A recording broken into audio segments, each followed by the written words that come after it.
The great crystal dome of the Galactic Council chamber had never seen such fear. Representatives from 300 peaceful worlds sat in their floating seats, their various forms trembling with worry.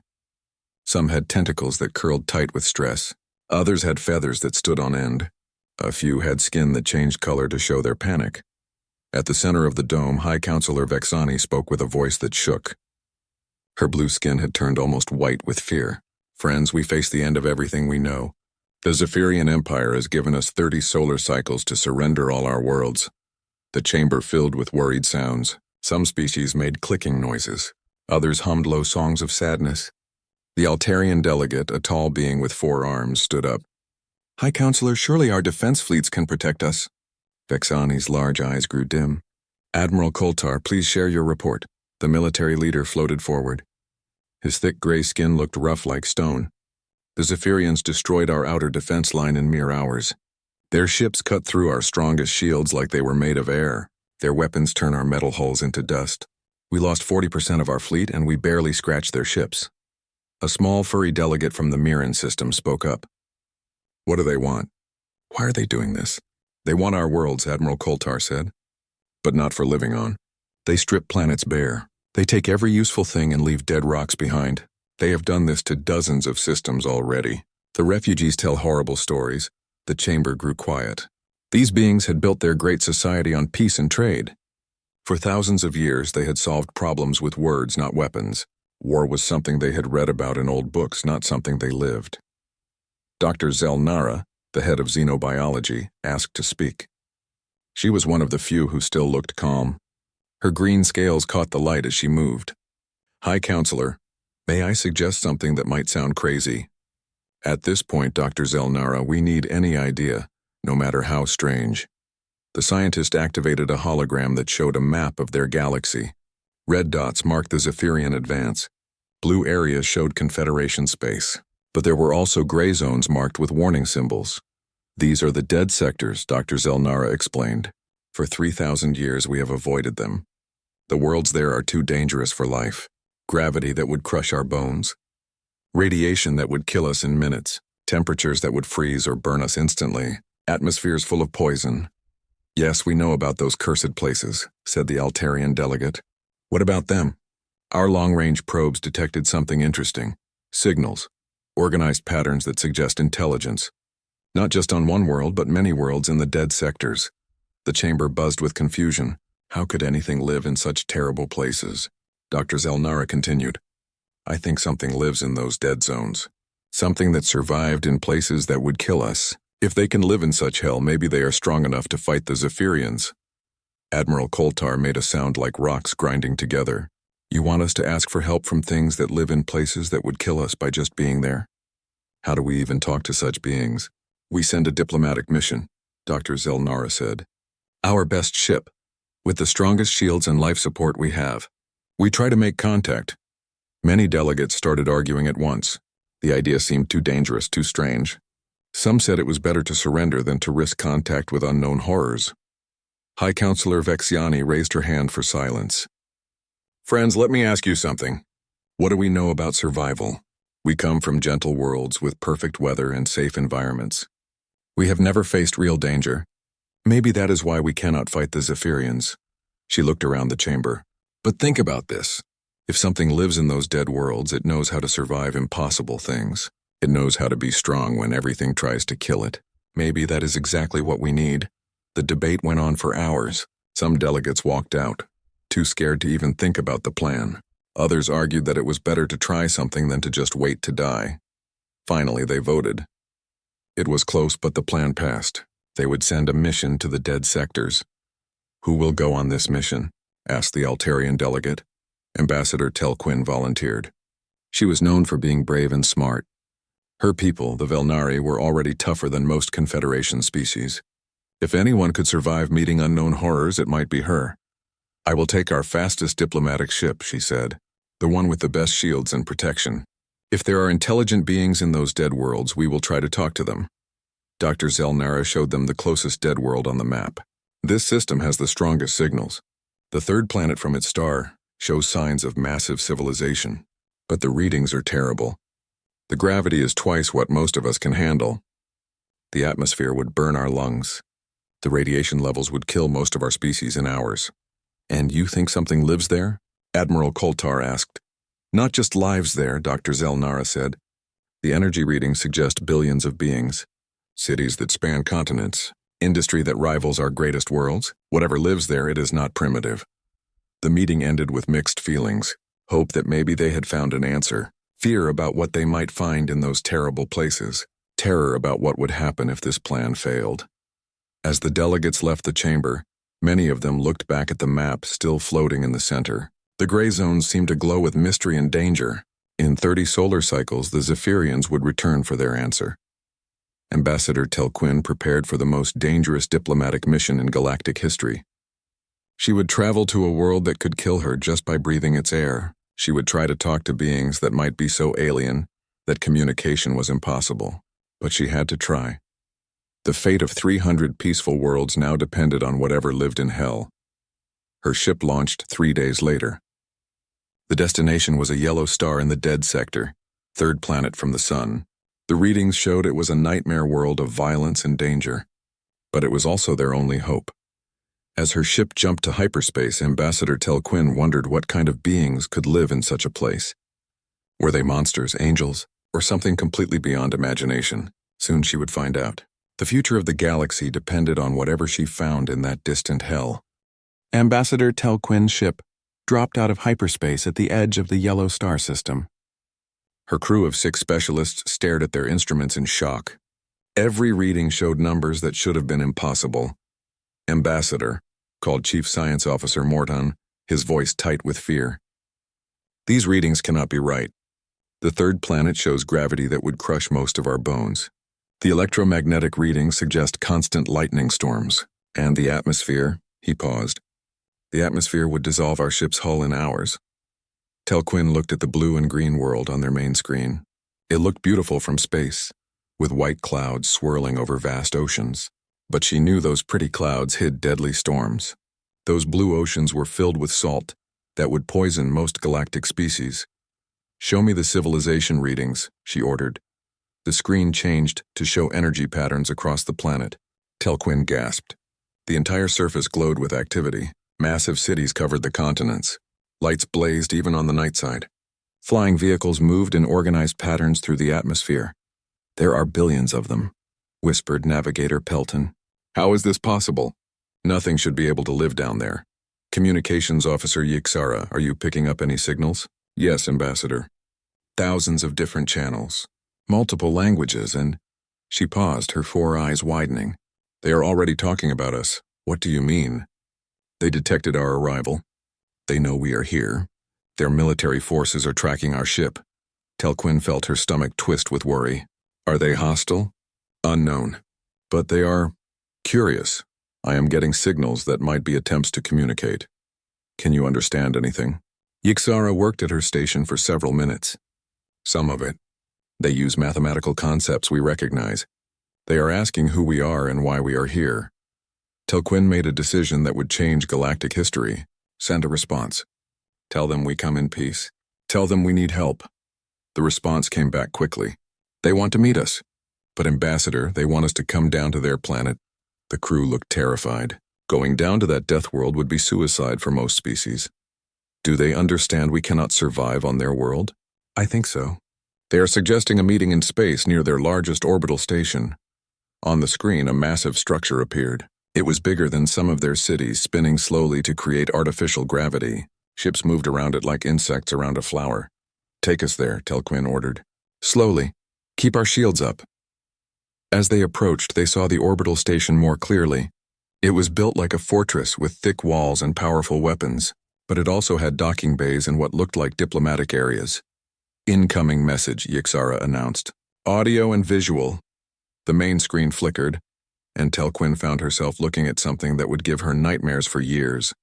The being on the screen looked like a walking nightmare. It had 2 legs and 2 arms like some galactic species, but its skin was the wrong color. Its eyes were small and set in the front of its head like a predator. Its mouth showed white teeth that looked designed for tearing meat. But the most terrifying thing was how calm it looked. This creature from a hell world was completely relaxed, even friendly. Greetings. the being said in perfectly understandable galactic standard. "I am Admiral Sarah Chen of the Earth Defense Force. We welcome you to our system." Tel Quinn struggled to find her voice. I am Ambassador Tel Quinn of the Galactic Confederation. How do you speak our language?" Admiral Chen smiled, showing those terrifying teeth. "We have been listening to galactic communications for over 50 Earth years. We learned your languages. We know about your peaceful federation. We also know about your current problem with the Zaphirian Empire." "You know about the Zaphirians? We know about many things that happen in the galaxy. We have been waiting for the right time to introduce ourselves. Your visit suggests that time has come." Tel Quinn felt hope for the first time in days. "Then you might help us?" "Perhaps. First, tell me about your situation. What exactly are the Zaphirians doing?" Tel Quinn explained everything. The surprise attacks, the destroyed fleets, the ultimatum. As she spoke, she noticed Admiral Chen's expression growing darker. "These Zaphirians sound like bullies," the human said. "On Earth, we have dealt with bullies before. Sometimes the only language they understand is strength. But our strength is not enough. Their technology is too advanced." Admiral Chen laughed, a sound that made Tel Quinn's crew step back in fear. "Technology is not everything, Ambassador. Sometimes what matters most is how tough you are, how much you can endure, how hard you are willing to fight." "I do not understand. Let me show you something." The screen changed to show the surface of Earth. Tel Quinn watched in horror as massive storms raged across oceans. Lightning struck constantly. Mountains exploded with fire and molten rock. Frozen wastelands stretched for thousands of kilometers. "This is our world," Admiral Chen explained. "Every day we face things that would kill most galactic species. Our planet tries to kill us with storms, earthquakes, volcanoes, diseases, and predators. But we survived. More than survived. We became strong." Tel Quinn stared at the images. "How do you live in such a place?" "We adapt, we fight. We never give up. And because we learn to survive here, we can survive anywhere. But the Zaphirians have weapons that can destroy our strongest ships. Yes, I have seen your ship designs. Very advanced technology, but built for safety and comfort. Our ships are different. They are built to survive the hell of space itself." Admiral Chen showed them images of human ships. They looked brutal and simple compared to Confederation vessels. Thick armor instead of elegant shields, powerful engines instead of efficient ones, weapons that looked like they could punch through planets. These ships are designed to operate in the worst conditions possible: solar storms, asteroid fields, gravitational anomalies. What Zaphirians consider impossible conditions we call Tuesday. Are you saying you will help us fight them? I am saying we are very interested in meeting these Zaphirians. We do not like bullies who attack peaceful people." Tel Quinn felt tears of relief running down her face. "What do you need from us?" "Information. Star charts, technical data about Zaphirian capabilities, and an official invitation to join your fight. You have it. The Galactic Council will be so grateful." Admiral Chen's expression grew serious. "Ambassador, there is something else you should know. Earth is not the only death world with intelligent life. We have made contact with other species that live in impossible conditions. If we do this, you will not just get human help. You will get the help of beings that make humans look soft." Tel Quinn could not imagine anything more terrifying than the creatures she had already met. "How many species are we talking about?" "Currently 4 species in our alliance. Possibly more if we need them. Each one survived conditions that would instantly kill most galactic life." "What kind of conditions?" Admiral Chen smiled that predator smile again. "Gas giant storms, radiation levels that would sterilize normal worlds, vacuum environments, and gravity wells that would flatten your ships." "Ambassador, you came looking for help from the dead zones. You found it. The question is, are you ready for what that help looks like?" Tel Quinn looked at her terrified crew, then back at the human on the screen. "Admiral Chen, our worlds are about to be destroyed. We are ready for anything." "Good. Then let's go save your galaxy." The Galactic Council chamber buzzed with excited and terrified voices as Ambassador Tel Quinn finished her report. The holographic images of Earth still floated above the central platform, showing storms that could destroy cities and mountains that spit fire. High Counselor Vex Ani stared at the images with wide eyes. "Ambassador, you are telling us that billions of intelligent beings live on that nightmare world?" "Yes, High Counselor. And they are not just surviving. They are thriving. Their technology may look different from ours, but it works in conditions that would destroy our finest ships. Dr. Zelnara leaned forward in her floating seat. What did they say about helping us? They are very interested in fighting the Zaphirians. But there is more. Telquin activated new images. The humans are not alone. They have contacted other species from Deathworlds. The first image showed crystalline beings that looked like living glass. They moved through what appeared to be the crushing depths of a gas giant's atmosphere. These are the Cathara, Telquin explained. They live inside gas giants where the pressure would instantly crush our ships. The humans say they can phase through normal matter when they need to. The next image showed creatures that glowed with their own light. They lived on worlds where radiation levels were off the charts. The Nethrak evolved on tidally locked planets. One side always faces their sun, creating radiation levels that would kill us in seconds. But to them, radiation is like sunlight to a plant. It makes them stronger. The final image showed something that looked like a swarm of insects, but each insect was the size of a person. They moved through open space without any protection. The Vessin are a hive mind that lives in asteroid fields. They breathe vacuum. Space itself is their natural environment. The chamber fell silent. Admiral Koltar was the first to speak. These beings, they are not like anything in our database. Because we only studied worlds we could live on, Dr. Zelnara said with excitement. We never imagined that life could adapt to such extreme conditions. The Altarian delegate raised one of his forearms. But how do we know they will actually help us? What do they want in return? Telquin smiled for the first time since returning from Earth. They want to stop bullies. The human Admiral Chen said they do not like species that attack peaceful people. They want no payment except the right to trade and communicate with us after the war. That seems too good to be true, muttered a delegate from the Mirren system. There is more, Telquin continued. They are already preparing for war. Admiral Chen showed me their fleets. Ships designed to operate in conditions we considered impossible. Weapons tested in the hearts of stars and the depths of gas giants.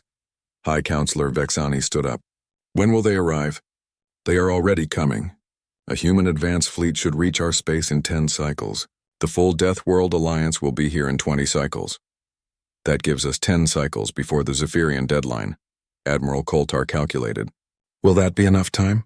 Admiral Chen seemed very confident. She said the Zaphirians might be used to fighting civilized opponents who fight by rules.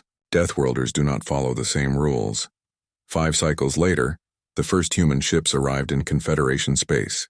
The Galactic Defense Command watched in amazement as the vessels appeared on their sensors. The human ships looked nothing like Confederation designs. Where Confederation ships were elegant and smooth, human ships looked like flying fortresses. Thick armor plating covered every surface. Massive engines glowed with barely contained power. Weapon arrays bristled from every angle. Admiral Koltar met the human fleet commander, Admiral Marcus Rivera, at the main defense station. The human was even more intimidating in person than Admiral Chen had been on the screen.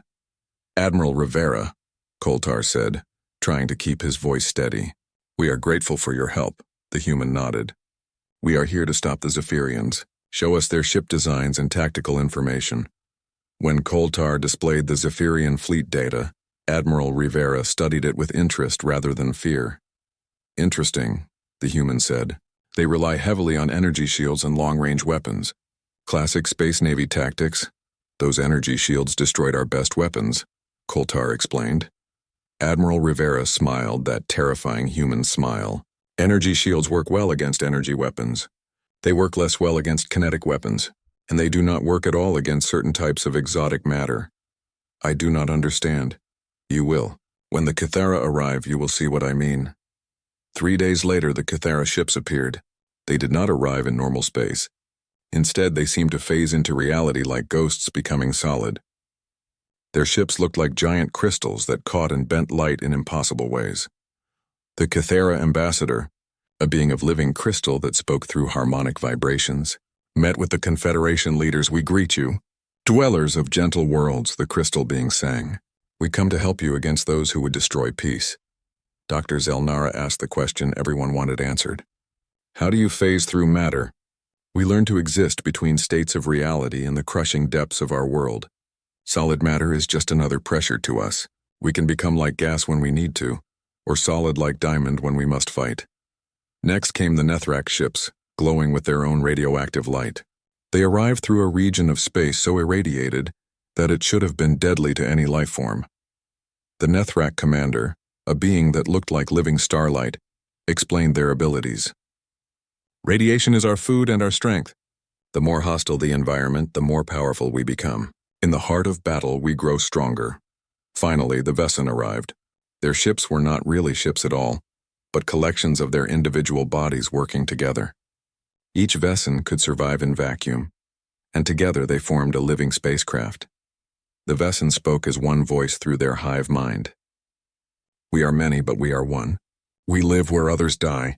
We fight where others cannot go. Space is our home, and we will defend it. Admiral Koltar stared at the assembled fleet. Humans with their fortress ships. Kithara with their crystal vessels that could phase through matter.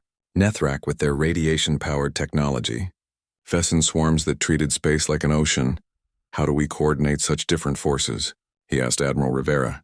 We do not coordinate, the human replied. We unleash. The Zaphirians are about to learn what happens when they threaten people under the protection of Deathworlders. Dr. Zelnara watched the alien fleets with scientific fascination.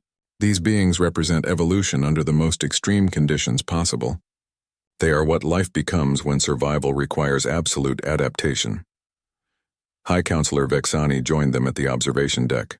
I am beginning to understand something important. We built our civilization by avoiding danger and seeking comfort. These beings built their civilizations by conquering danger and turning hardship into strength. Yes, Admiral Rivera agreed. And now the Zaphirians will face the full power of species that know no fear, because they learned to survive the impossible. The Deathworld Alliance was ready. Ships that could operate in any environment. Beings that grew stronger under pressure. Weapons tested in the harshest conditions the universe could provide. The Zaphirians had demanded surrender in 5 more cycles. They would get an answer, but not the one they expected. As the mixed fleet prepared for battle, Ambassador Telquin realized something profound. For the first time since the crisis began, she was not afraid. How could she be afraid with guardians who called hell their home? The galaxy was about to discover what Deathworlders could do when gentle people needed protection. The Zaphirian Empire fleet dropped out of hyperspace exactly on schedule. General Tekvar stood on the bridge of his flagship, the Destroyer of Worlds, and smiled with satisfaction. 300 massive warships spread out behind him in perfect formation. Scan the system, he ordered his tactical officer. I want to see how many Confederation ships dare to face us. The tactical officer, a tall Zaphirian with silver skin and cold black eyes, worked at his station. General, I am detecting the Confederation defense fleet as expected. But there are other ships present. Unknown designs, General Tekvar frowned. How many unknown ships? Approximately 400 vessels, sir. They are unusual. The main screen showed the opposing fleet. Tekvar had fought dozens of species across the galaxy. He had destroyed their fleets and stripped their worlds bare. But he had never seen ships like these. Some of the unknown vessels looked like flying fortresses made of metal and hate. Others appeared to be made of crystal that bent light in strange ways. A few glowed with their own inner fire, and strangest of all, some seemed to be swarms of living creatures flying in formation. Analysis, Tekvar demanded. The fortress-like ships show heavy armor and massive kinetic weapons. The crystal ships are difficult to scan. Our sensors cannot get solid readings. The glowing ships appear to be powered by some form of controlled radiation. And the swarm ships? The officer paused.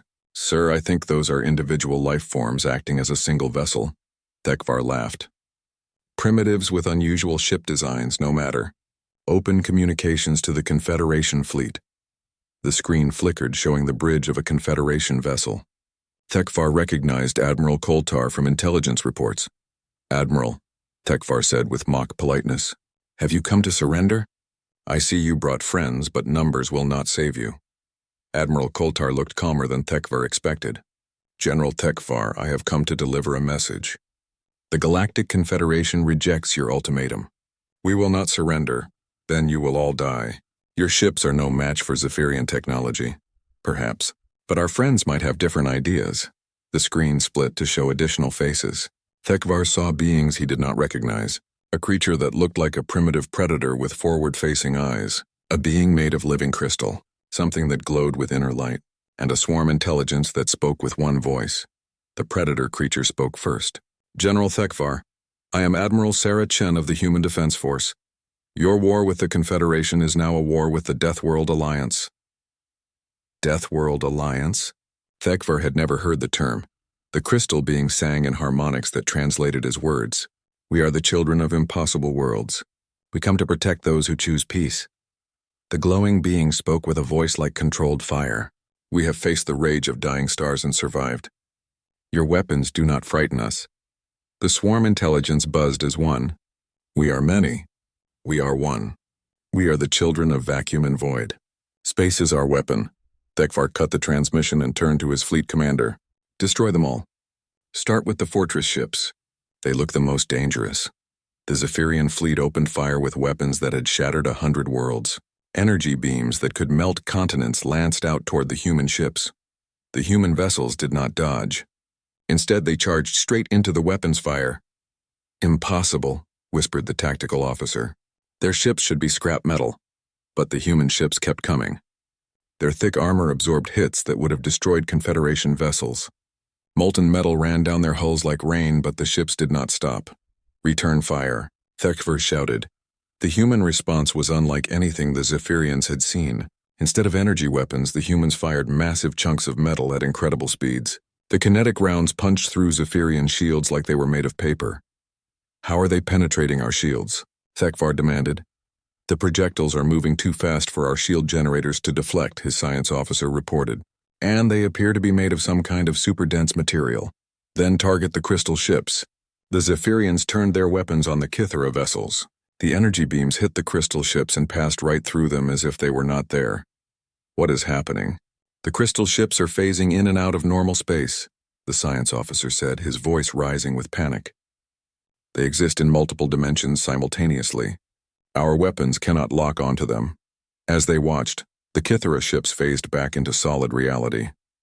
Their crystal hulls focused the energy of their gas giant homeworld into devastating beam weapons that cut through Zaphirian armor like a knife through soft meat. Target the glowing ships, Thekvar ordered, desperation creeping into his voice. The Nethrak ships received the full fury of the Zaphirian fleet. Radiation levels around them spiked to levels that would kill most life forms instantly. But instead of being destroyed, the Nethrak ships began to glow brighter.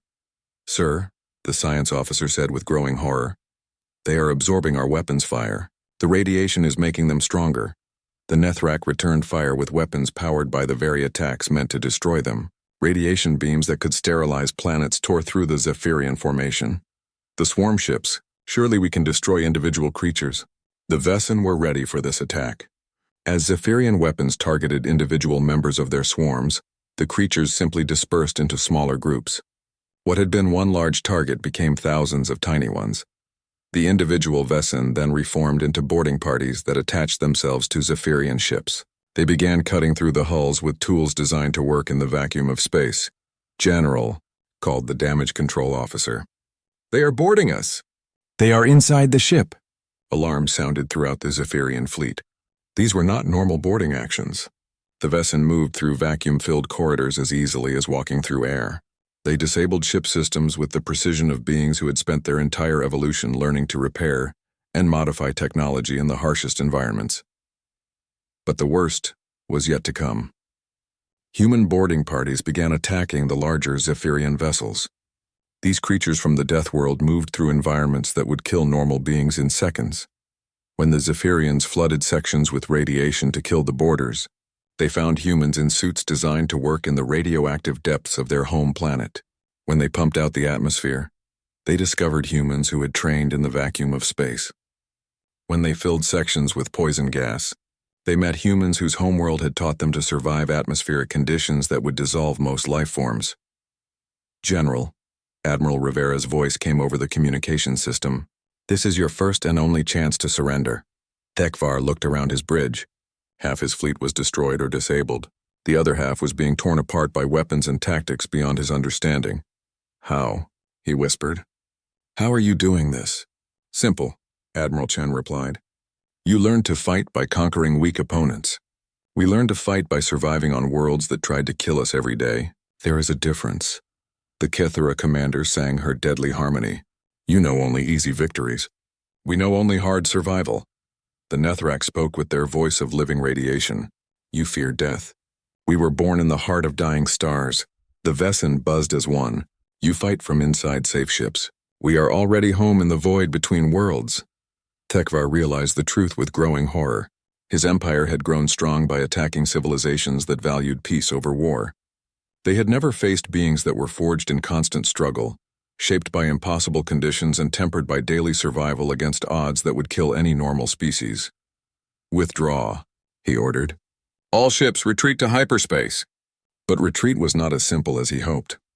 The Deathworld Alliance had planned for this moment.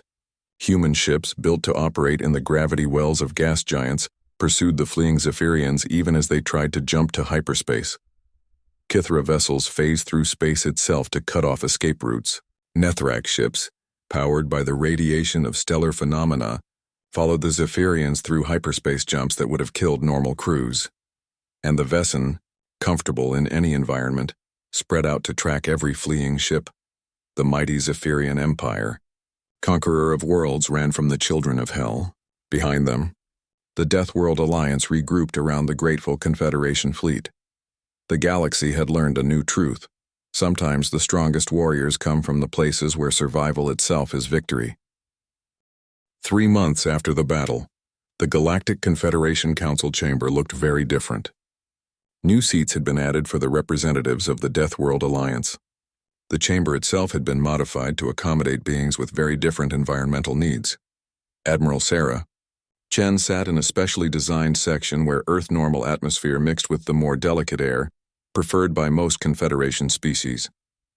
Beside her, the Kithera ambassador existed as a beautiful crystal formation that sang its words in harmonic frequencies. The Nethrak delegate glowed softly behind radiation shielding, while the Vessin representative was actually 12 individuals acting as one voice. High Counselor Vexani stood to address the assembled delegates. Her blue skin had regained its normal color and she no longer trembled with fear. Friends, we gather today to discuss the future of our galaxy. The Zaphirian threat has been ended, but we must decide what comes next. The news of the Zaphirian defeat had spread across the galaxy faster than hyperspace communications. The mighty empire that had terrorized dozens of systems had been crushed in a single battle. More shocking still, the victors had pursued the fleeing Zaphirians all the way back to their home systems. Admiral Chen had led the pursuit personally. The Deathworld Alliance did not simply defeat the Zaphirian fleet. They dismantled the entire military structure of the Empire with surgical precision. Admiral Chen, Vexani continued, please give us your report on the Zaphirian campaign. The human stood with that calm confidence that had once terrified the Confederation delegates. Now they found it reassuring. The Zaphirian Empire no longer exists as a military threat, Chen reported. We have disabled their weapons manufacturing, dismantled their fleet bases, and removed their leadership from power. However, we have not harmed their civilian population. Dr. Zelnara leaned forward with interest. What did you do with their leaders? They have been relocated to a nice garden world where they can live peacefully under supervision. Think of it as retirement. Their military commanders are learning new jobs that do not involve conquering peaceful species. The Altarian delegate raised one of his forearms. What about their technology? The Kithera ambassador sang a crystalline melody that translated as laughter. Their technology was designed for intimidation, not innovation. We have introduced them to more efficient methods that do not require strip mining entire worlds. The Vessin representative buzzed as one voice. We have planted seedling colonies of our people throughout former Zaphirian space. We will ensure peace is maintained. Admiral Koltar, who had become close friends with Admiral Chen during the campaign, asked the question everyone was thinking. What do you want from us? You have given us everything and asked for nothing. Admiral Chen exchanged glances with her alien allies before answering. We want something that might sound strange to you. We want to be partners, not rulers. I do not understand. The Nethrak delegate spoke with their voice of controlled stellar fire. We are good at surviving impossible conditions and fighting terrible enemies. You are good at building peaceful societies and advancing science. Together we can create something better than either of us could achieve alone. Dr. Zelnara's eyes lit up with excitement. A partnership between survival specialists and knowledge specialists. Exactly, Admiral Chen said. You have 300 worlds of peaceful, intelligent species. We have dozens of worlds where life learned to conquer the impossible. Your people can teach us about art, philosophy, advanced science, and diplomacy. Our people can teach you about endurance, adaptation, and how to face the unknown. High Counselor Vexiani stood thoughtfully. What would this partnership look like? The Kythera ambassador created a holographic display with their crystalline abilities.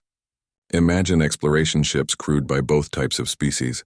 Your people would handle the science and diplomacy. Our people would handle the dangerous environments and unexpected threats.